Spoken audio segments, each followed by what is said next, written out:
그래서 오늘은 그 친환경 에너지 중에 하나로 좀 각광을 받고 있는 이 태양광 산업에 대해 좀 간단히 개괄적으로 살펴보겠습니다.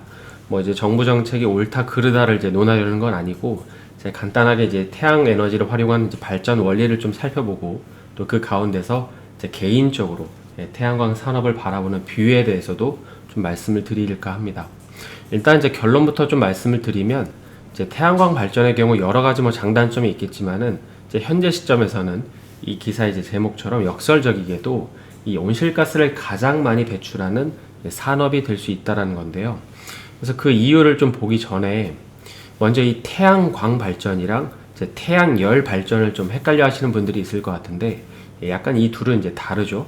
그래서 개괄적으로 먼저 그 태양열 발전을 보게 되면, 여기 보시는 것처럼 이제 태양열이니까 태양의 열을 이용해서 온수나 이제 난방에 이제 주로 이제 사용을 하는 건데, 여기 이 집열판이라고 하는 거는 그 태양열을 이제 모을 수 있도록 만든 장치로, 그래서 여기서 모아진 이제 태양열로 뭐 물도 끓이고 이제 그때 얻어진 그 수증기로 전기를 만드는 것을 이제 하고 있습니다.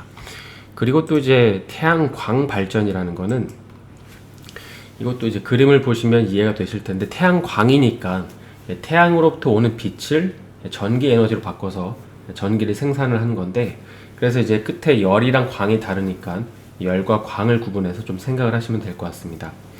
그래서 그 현재 이 태양 에너지를 활용해서 생산하는 방식에 대해서는 뭐 여러 가지 이제 찬란 논반이 있죠.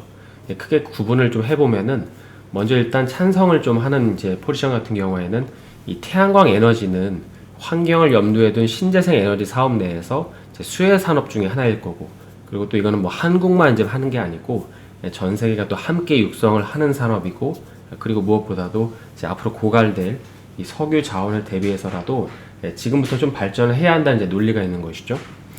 그리고 또 이에 반해 이 태양광 산업에 대해서 좀 비관적인 견해를 갖고 있는 경우를 좀 보면, 일단 이제 태양광은 그 전력을 생산하는 과정에서 사용을 하기 때문에 이제 그 과정에서 탄소를 배출하지는 않지만, 그럼에도 불구하고 문제는 이 발전 설비를 짓고 또 이와 관련된 부품들을 좀 공급하는 과정에서 이제 많은 온실가스를 좀 배출한다는 게 있습니다. 그러니까 이런 논리인 거죠. 우리가 이제 잘 아는 이 수력 발전의 경우에는 이 수력 발전에 필요한 저수지를 만드는 과정에서 몇 가지 이제 폐해들이 있는데, 뭐 이제 지역사회랑 이제 야생동물들이 터전을 잃는다는 게 있잖아요. 근데 이제 모르시는 분들도 많이 있으신데, 이 더 큰 폐해는 이 수력 발전댐에서 이런 식으로 그 온실가스 역시 또 배출이 된다는 것입니다. 그래서 이 기사에서는 좀 2010년 기사인데 이제 그런 점들을 좀 지적을 하고 있거든요. 그러니까 수력 발전의 경우 땅을 이제 물로 이렇게 채우잖아요. 근데 그 땅에 이제 묻혀져 있던 탄소가 메탄이 되면서 대기로 방출이 될 때 그 온실가스가 발생을 한다는 것입니다. 그리고 또 이제 태양광의 문제 같은 경우에는 그 자원을 많이 쓴다는 게 있는데, 이게 무슨 말이냐면, 여기 이제 도표에 보시면 이거는 그 같은 양의 어떤 전력 생산을 위해서 필요한 자재의 양이 여기 이제 원전을 비롯해서 심지어 이제 수력보다도 월등히 높은 이제 자원이 필요하다는 건데요. 그래서 현재 뿐만 아니라 태양광 발전 같은 경우에는 수명이 이제 각각의 패널들을 한 15년에서 25년 정도밖에 사용할 수가 없다고 하는데, 그러다 보니까는 이제 사용 이후에 이 버려지는 패널들은 재활용할 수도 없기 때문에 이런 것들이 좀 고스란히 버려지고 있습니다. 그리고 또 요즘에는 이제 무엇보다도 이런 식으로 이 한국에도 지금 태양광 단지가 좀 조성이 되는 새만금 지역에는 제강슬래그라 그래서, 그러니까 고온의 전기에서 철 같은 걸 녹여서 만들 때 남는 이 찌꺼기들이 있는데, 이런 것들을 이제 갯벌에다 다 버리면서 환경 오염 문제도 좀 많이 많습니다. 뭐 이외에도 뭐 태양광 패널에 이제 뭐 미세먼지가 쌓이기도 하죠.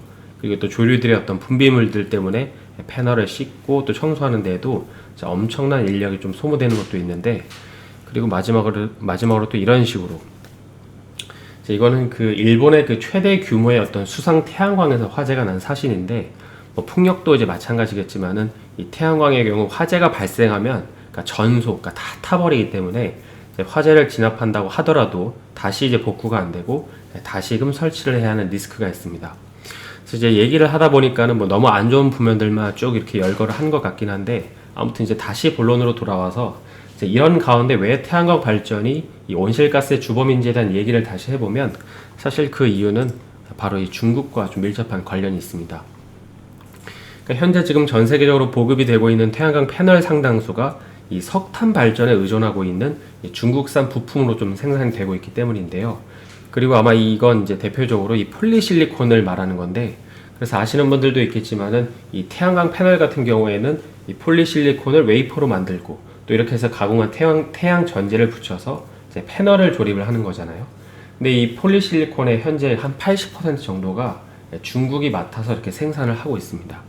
그러니까 물론 이제 최근에는 뭐 인권 문제 때문에 미국이 일부 이제 중국의 어떤 이 폴리실리콘 생산 기업들의 제재를 가한 상태인데, 이제 그런데 이것도 문제인 게 그 현재 중국이 해자를 가지고 있는 이 부면에서 만약에 이제 폴리실리콘에 대한 공급 부족 현상이 나타나게 되면 결국에 이제 패널 가격은 올라갈 수밖에 없잖아요. 또 그렇게 되면은 이 태양광 에너지 사업이 커지는 데 있어서 문제가 될 수 있기 때문입니다. 그래서 아직까지 뭐 개인적으로는 이제 뭐 이런 여러 가지 점들을 봤을 때 태양광 산업도 아직은 좀 시기상조라고 보고 있긴 한데, 물론 이제 현재 최근에 그 아프가니스탄 문제로 인해서 만약에 신장 위구르 지역에 노이즈가 발생하면 이제 OCI 같은 어떤 이 폴리실리콘을 생산하는 기업이나 또 인도네시아의 어떤 폴리실리콘 생산 업체들의 수혜를 조금 더 이제 연결지어 볼 수 있을 것 같긴 한데, 일단은 이거는 실행으로 옮기기보다도 뭔가 어떤 이벤트가 발생했을 때 이제 여러 번 접근을 할 수 있겠죠.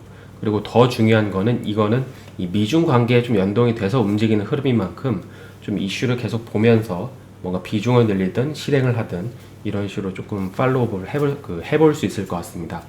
그래서 추후 뭐 이러저러한 이벤트들 또 악재들이 다 해소가 되는 시점에서 이제 산업이 커질 때 있잖아요. 그래서 그때 같은 경우에는 이 태양광 자체에 투자를 하는 것도 좋지만 한편으로는 그 일전에도 한번 말씀을 드린 것처럼 송배전 산업을 이제 같이 보는 것도 좀 어떨까 싶긴 합니다. 왜냐하면은 이 태양광 에너지로 생산한 전기를 이 필요한 곳에 연결을 해주려면 송배전을 당연히 이제 설치를 해야 되잖아요.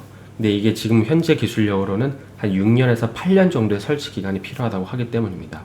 그리고 또 이는 풍력이나 뭐 전기차 충전소에도 같이 이제 연동이 될 수 있는 산업이니까 이 시장 자체가 이제 커진다는 의미에서 봤을 때 좀 같이 볼 수 있다는 거죠.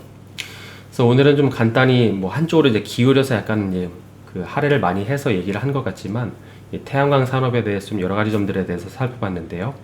힘든 한 주간 고생 많으셨고 주말간 푹 쉬시고 저는 월요일에 다시 인사드리겠습니다.